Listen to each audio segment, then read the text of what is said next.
Nini everyone, Zabor here. I know it's been a while and I do apologize. I'm just kind of been transitioning out of quite a bit of mode of thoughts and it's just been like a I hate to say spiritual growth because I don't really believe in spirits, but that's really the only language I can use to describe what's been going on with myself. So I've just been basically transitioning from one mode of thought to another, and that takes personal reflection and time and stuff. So I know I haven't been making videos, and then I kind of got a little discouraged by YouTube. So I kind of had always put forth the idea that, you know, I'm not interested in your clicks, I'm not interested in your subscriptions, I'm not interested in making money off of this. This is supposed to be, you know, for people who really want to learn and not a way for me to profit. And YouTube sent, like everyone, an email saying that their videos will have ads on them whether or not they're part of the partner program or not. So YouTube is going to run ads on everyone's channel and just not pay them. And that to me is just, I don't know. I just got a little pissed off about that. I'm like, I get it. It's their platform. They can do what they want. But it kind of just, it was a little discouraging towards me as a content creator. But I do want to finish this Witchcraft series. We are almost done. I'm going to do Cleromancy today, and then we'll start looking into the last of the Divination, which would be dream interpretation. And that will be it for the Witchcraft lessons. You guys are fully, you guys have all of my knowledge. Well, not all of my knowledge, but you have enough to get you started on your own witchy journey and learning the Kemetic witchcraft. So, yeah, I do want to finish up. There's only going to be like 2 more videos on that. I will probably continue my God series. I probably will continue with the Tarot series. I'm just not so sure about, you know, spell work anymore and putting that stuff out there. I may on occasion do spells and stuff. I'm just not sure about where I'm going to be heading with this channel.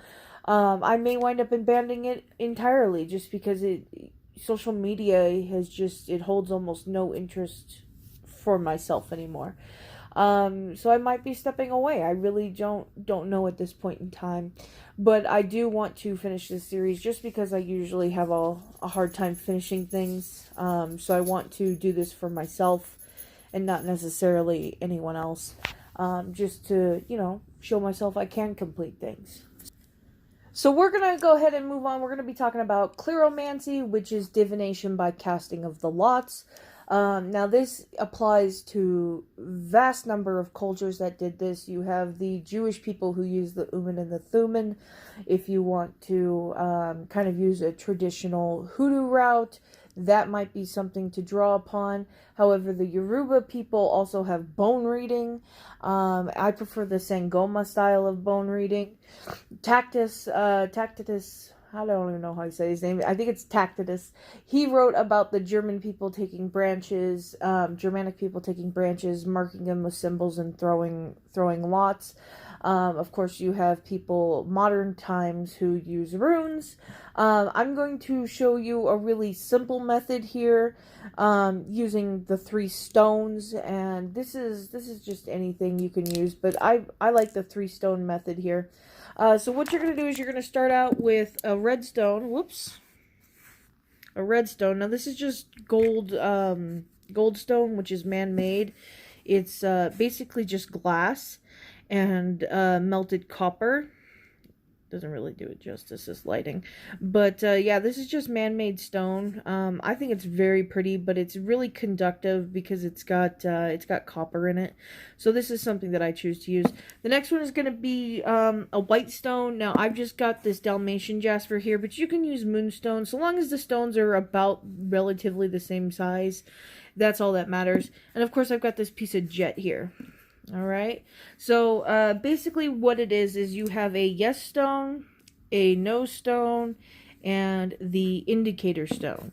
So if this is going to be for like yes, no questions. If I ask a yes or no question, I pick up my stones and I shake them. whatever stone is closest to the indicator is going to be the answer. So this one here is closer to the yes stone, so my answer would be in the positive or the affirmative. But there's nothing fancy about this. You just pick up your stones and throw them. Okay, so in this case, it would be closer to the jet here. So yeah, this is why it's kind of important to have stones that are kind of relatively the same size, because this goldstone is much weightier than the jet and the Dalmatian jasper, so it has a tendency to kind of fling around here. But yeah, that's just a really simple way of casting lots. I also, like I said, use the Sangoma style of bone reading. I really enjoy bone reading. With the Sangoma style of bone reading, there's no like real meaning behind the pieces. There's like a light understanding between you and the pieces. However, this method tends to rely upon ancestors and spirit work and things of that nature. So I don't necessarily rely on the traditional method of Sangoma style. My pieces tend to have specific meanings, and it's much like reading tarot in that instance. You know, each card has its own specific meaning, and when it's read with its partner stones or with the partner cards, those meanings then have certain interpretations.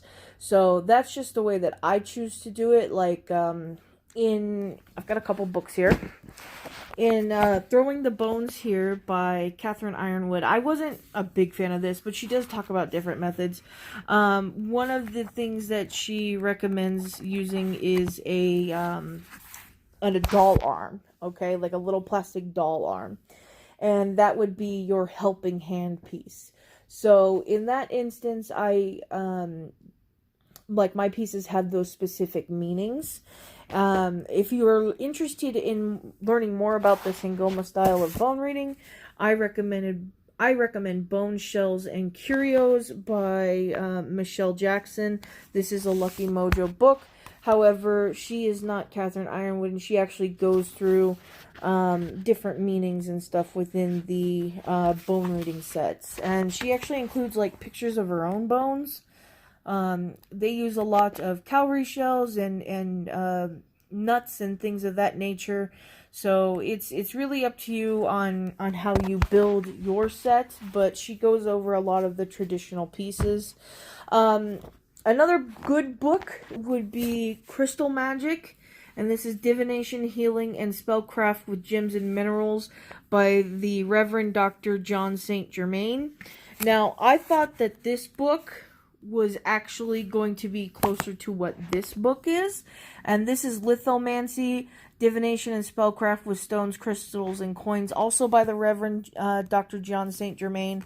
The only reason that I'm including this book on Crystal Magic is because he also wrote it, but the Lithomancy one is going to be more of your casting of the lots and covering things like Cleromancy.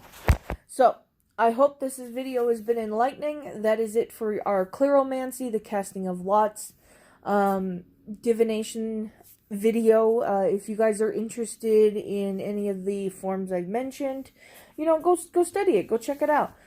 Tell me what you think about rune reading, because I'm not a rune reader. I have a real hard time fucking reading runes. It's just not something that's ever really interested me. So it's not something that I've ever connected to, and it's not something that I use in my practice.